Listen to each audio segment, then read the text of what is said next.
Welcome to the Winners Win podcast, the podcast that highlights awesome people in Kansas City and the secrets to their success.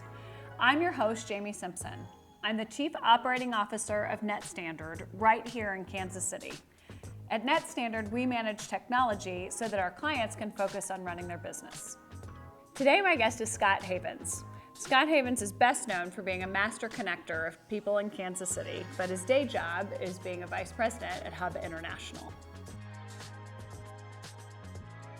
Hi, Scott. Thanks for joining me today.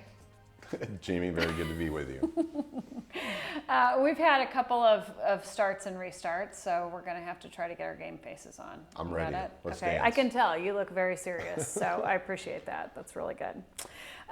Well, Scott, for those people who don't know you, and you are such a wearer of many hats, why don't you describe for our listeners what you do?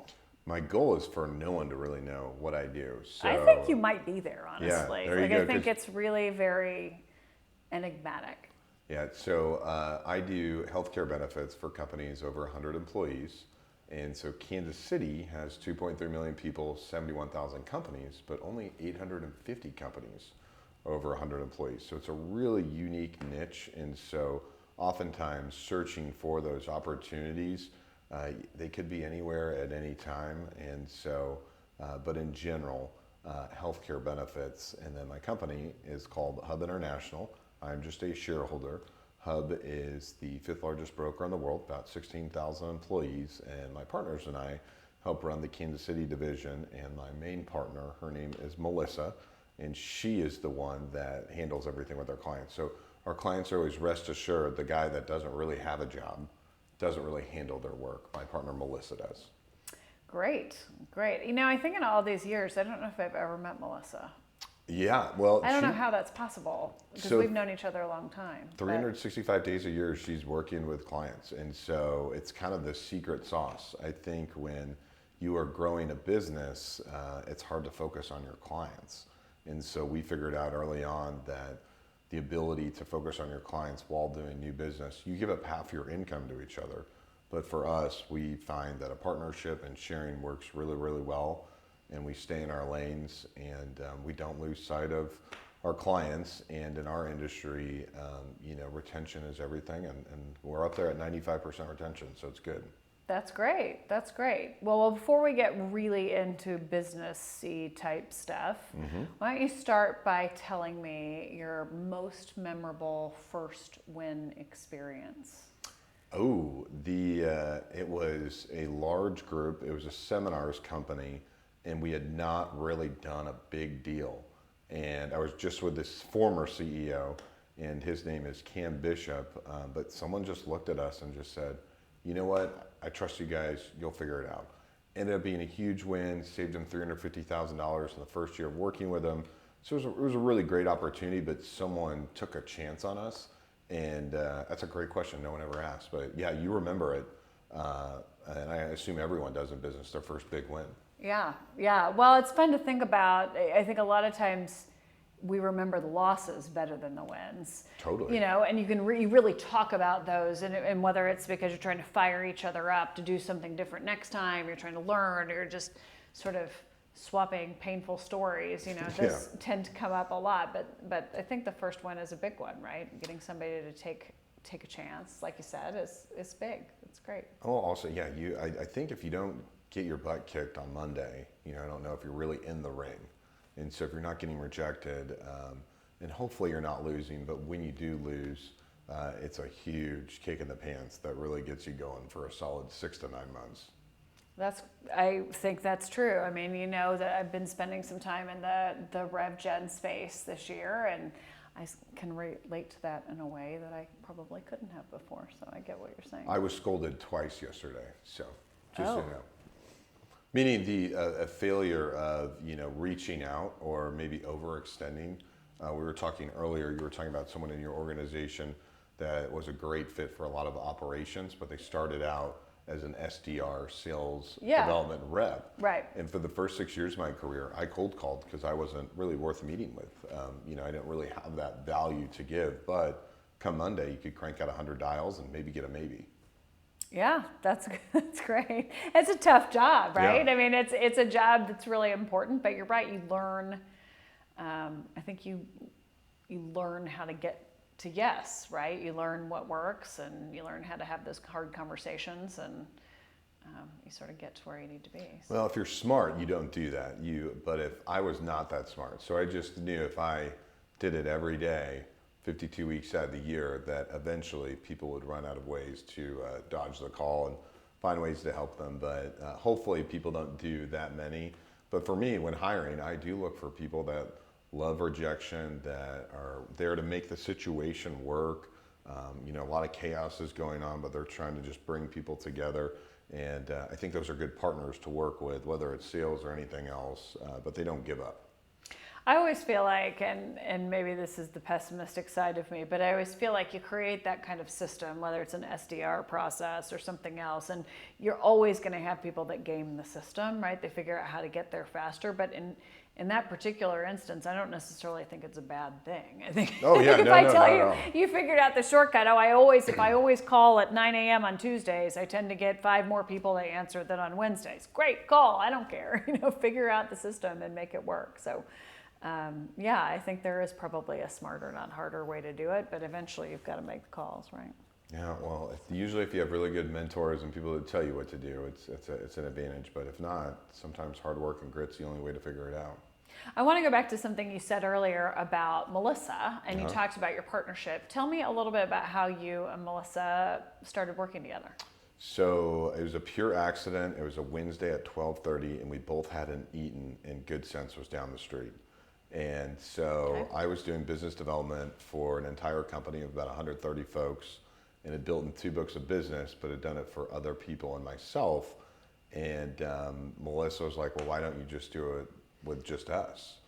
And I loved the idea. My company rejected it. They liked the idea of me doing business for everyone, but it had nothing to do with her being a man, me being a woman. We were closest in age at that time. So I'm 36, she's 42.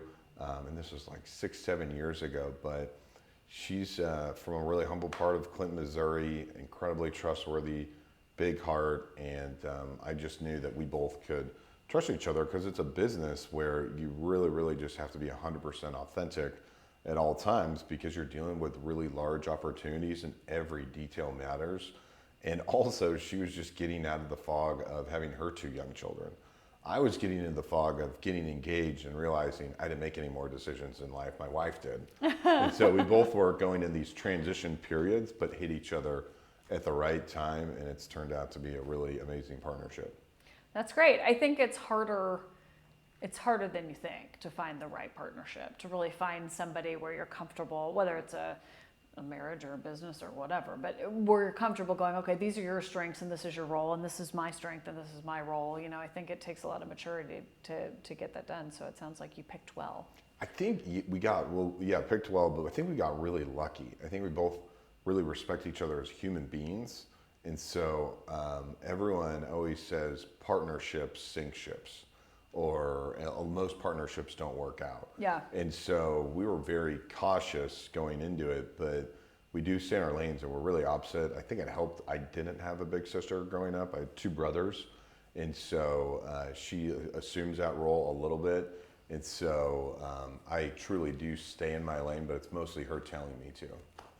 Well, it does help, Yeah. to have some direction, right? Mm-hmm. Well, that's great. So what other things? I think, Scott, you're known as much for the things you do outside of your day job as the things you do with Hub. So what other things are you busy doing right now? Yeah, this is the most I've ever talked about my job and the most I've ever talked about my partnership. But run 9 peer groups, sit on 5 boards, 2 podcasts, 4 speakeasies, and in general meet about 150 to 200 people a week. So I'm usually hosting. This week alone, hosted multiple CFO groups. So it's a great way to get a pulse on what's going on in the economy. We were talking about hiring just now, and what that job market looks like. And most industries have peaked or plateaued, and now it's catching up with backlog and predicting budgets. So a lot of what I do is just brokering trust in Kansas City and giving context. Sometimes I may not know all the answers, but I can introduce them to Jamie and Jamie can fill in the blank. And so really just in general, I'm investigating things that are going on in Kansas City because my partner, as I was alluding to, we're just not big on traveling, and a lot of people in our industry travel. A lot of our clients are not in Kansas City, but their roots are in Kansas City. Right.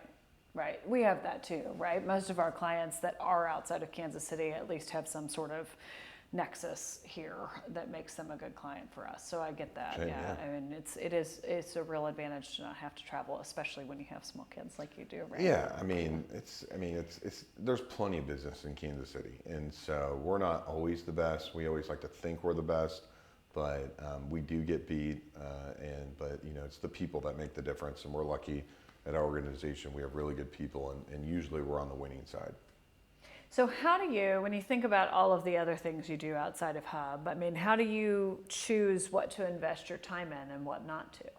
I love people that are part of the island of land of misfit toys. So people that didn't have a clear-cut path, kind of like, hey, there's a better way to do it. I like people that have really skinned their knees in the process of figuring things out, or maybe are not from the traditional 1% background. I feel very fortunate, Caucasian male, 2-parent household, grew up in the suburbs. My parents were super nice. But in the business community, when you're playing at a high level, those things don't matter. And so, finding people that have grit and determination is who I gravitate towards. I don't gravitate towards people that maybe don't work that hard, but I gravitate towards people that, just have something different about them that, they've made their own path. And for me, that's how I choose my time, is finding those folks. Interesting. I guess the logical question to me is, how do you find those folks? But then again, if you say you meet 200 people a week, then I guess you run into a lot of people and hear a lot of stories.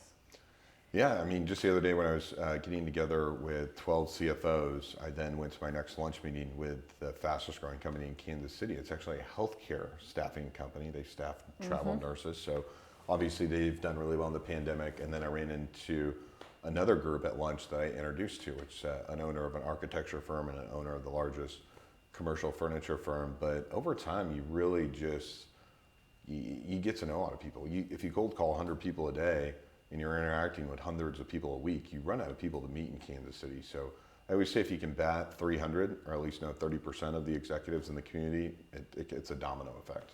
Yeah, that's a good way to look at it. I love how you always do statistics about how many people are here, how many companies are here, companies of a certain size. I find that so fascinating. So what do you do in your spare time? Do you have spare time? So I think for mental health, it's really good to have those hobbies. And so I always woke up every day at 5 a.m. to work, and I'd work late, work weekends. Then you have children, and that ability goes out the window. But about a year ago or 2 years ago, I continued to wake up at 5 a.m., but I ran out of stuff to do. So I do, it's an Anchorman joke, yogging. It's a joke, it's exercise. So I do exercise, but I'm not very good at doing things in my free time outside of family.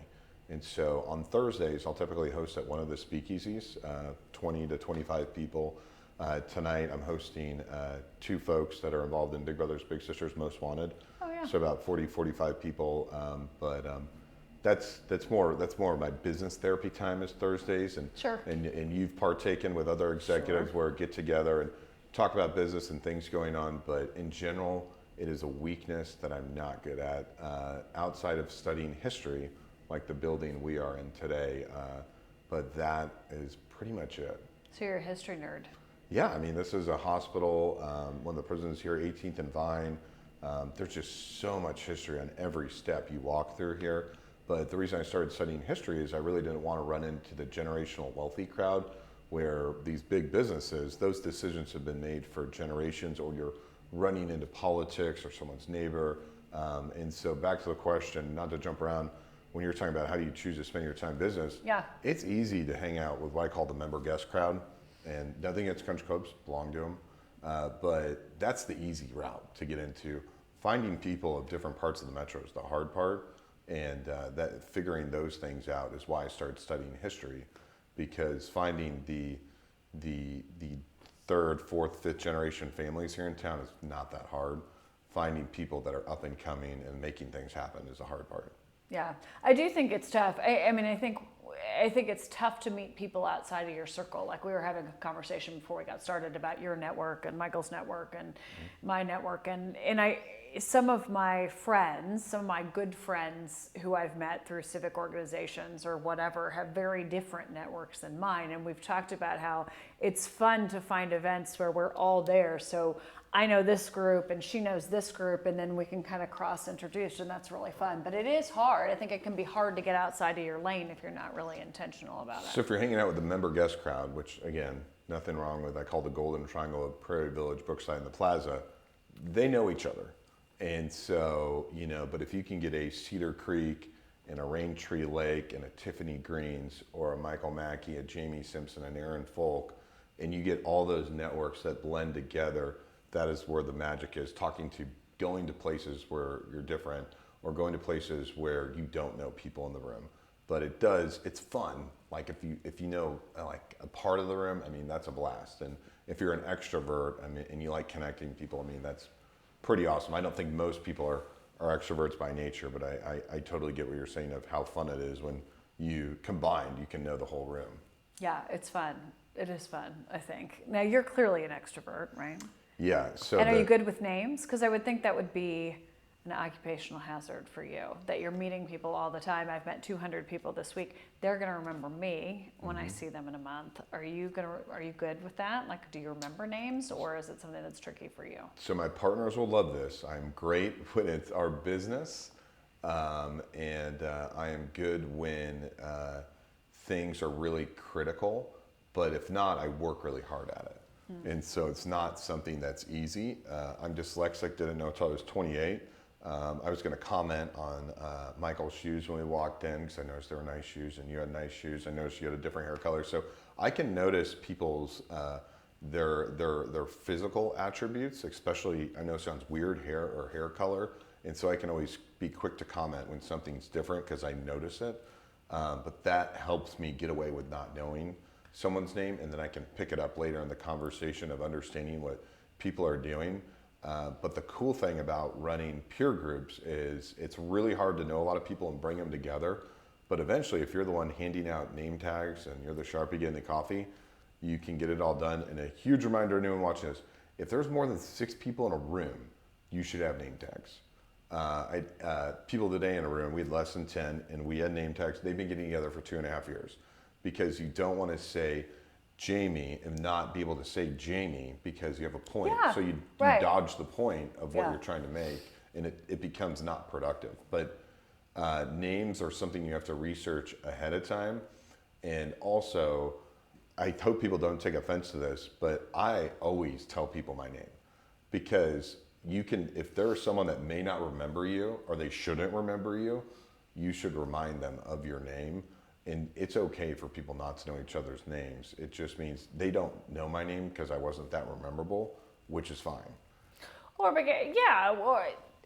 because you met him in a room with 500 people at the chamber dinner, and so you remember, but you don't.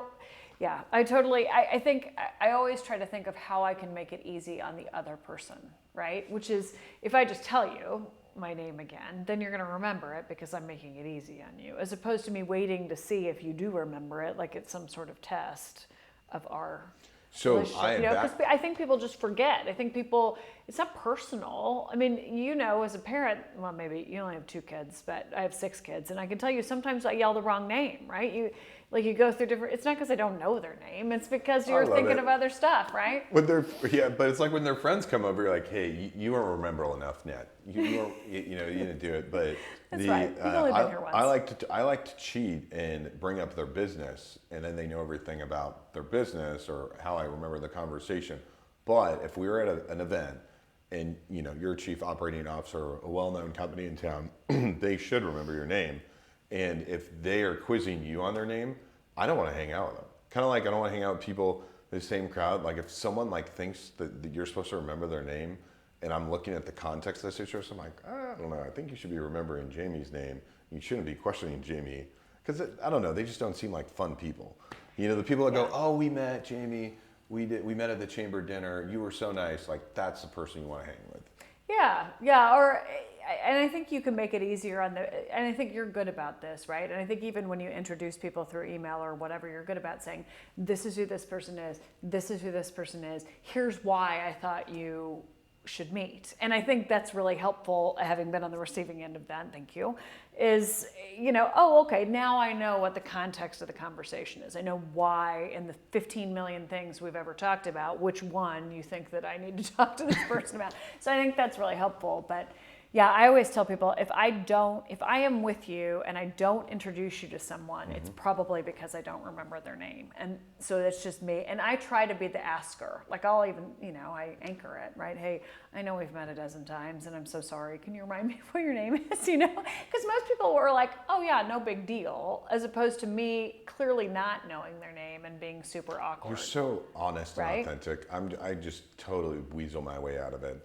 Of just keeping the conversation going, talking about what they're doing. Someone comes into the mix, I'm like, oh my gosh, have you met? And just wait for it to go down. It depends on how much I care, right? Like if it's, and I'm the worst with and people that know me in this context can know this, but I like kids events, if I'm like at a basketball game or if I'm at a theater or something, and I'm really bad. If I haven't met you before, I don't necessarily know, oh, well, of course you're Abby's mom and you're this mom. And I might know whose mom you are, but I probably don't know your name. And part of it's because I probably really don't need to know it.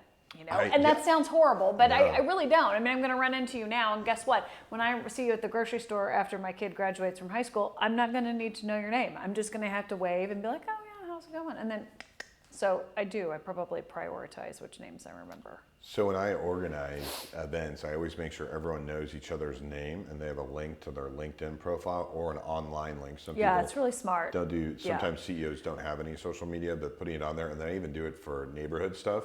And one thing I've gotten really good at is running into people at grocery stores and public places and saying hi and like, hey, I'm really excited to see you. But I'm like, oh, I know you're busy. Hey, how's it going? Do a fist bump. Pretend to walk on, but I feel like I've recently in the last so if 4 to 5 months, I see you at the grocery store and you do that, I'll good. know you don't know my name. Okay. Yeah. Awesome. So Scott, tell me a little bit about how you got the speakeasy started. That's a great question. I just got back to multiple fumbles in the last 24 hours, but someone was like, hey, I want to introduce you to someone who wants to join the speakeasy. I said, hey, I appreciate that you do business development, but we don't allow anyone that does business development to be in the speakeasy, but I'd love to introduce you to my friend Chris that's helping run the Lee Summit Speakeasy. And he responds, I'm not in business development. I'm one of the 3 owners of a 180-person firm. I won't say the name of it. He was I was like, oh, I'm so sorry.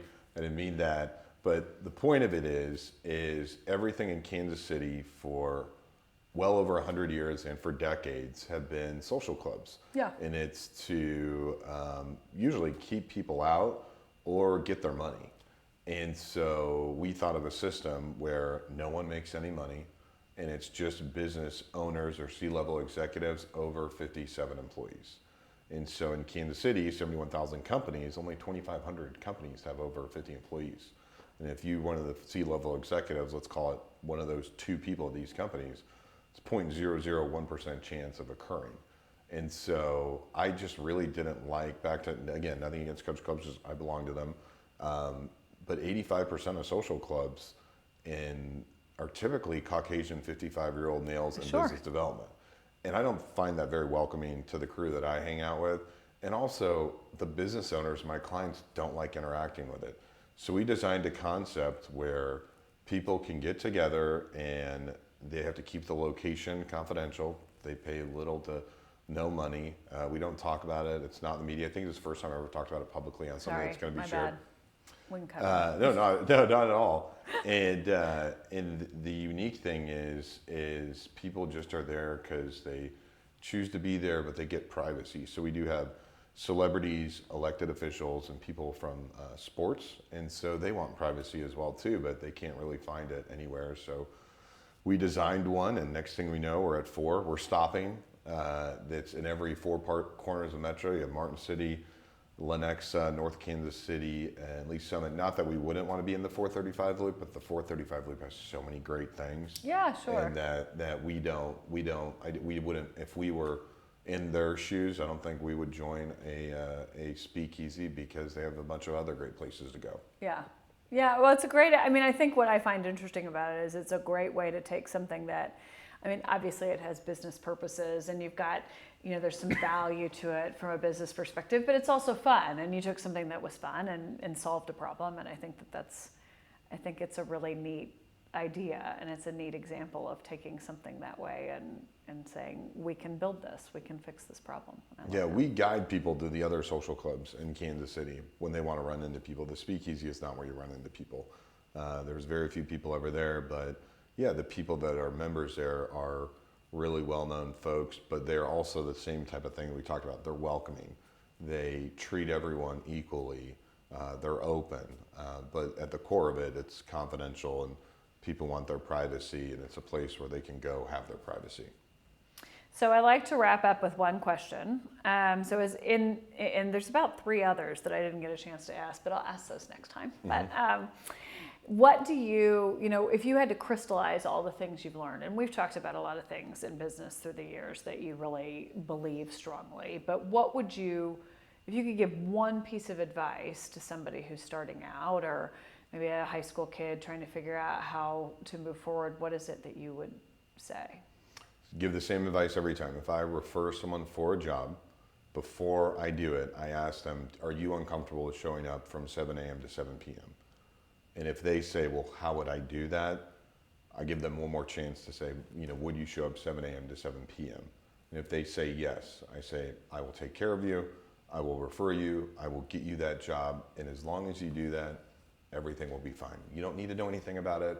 You don't need to have a college degree. You don't need to have an expertise. You just need to be there from 7 a.m. to 7 p.m. and say yes. And if anyone can do that, they will be absolutely fine, and they'll be head over heels ahead of their peers. Interesting. I don't think I've ever heard you say that before, but I get it. I mean, you're really talking about the amount of commitment and time they're putting into doing whatever it is they're doing, right? I don't know what 23 and 24-year-olds have going at that time, but I get they need to make plans on the weekends, and they should. And if they want to blow off steam on a Friday and leave around 5 o'clock, that's fine. But I mean, if they want to be an executive and they want to grow and they want to be a leader, that's what it's going to take. But if they just want to clock in or do a quiet quitting, which is fine, I just am not the good person to recommend. Yeah. And so when Jamie gets a referral from me of a young person, you're going to say, what do they know about my business? I go, don't worry about it. They'll figure it out. And they've committed to me that they're going to be there from 7 a.m. to 7 p.m. No one may be there, but they can empty the dishwasher, they can make a seating chart, they can do recruiting, they can set up their cold call list, they can figure out work. Yeah, I think that's really smart. I always say, we were talking about it earlier, and one of the things I tell my kids is you got to hustle. I don't care what it is you're going to do. You want to be an actor, you want to be a nurse, you want to be a teacher, you got to put in the work. Like, if you really want to be good at it, you've got to be willing to put in the work, or else you're not going to get to where you want to go. So, absolutely. Yeah. Well, thanks for being here, Scott. I really appreciate you taking time to be on my very humble podcast. You're amazing. Thank you. Thanks.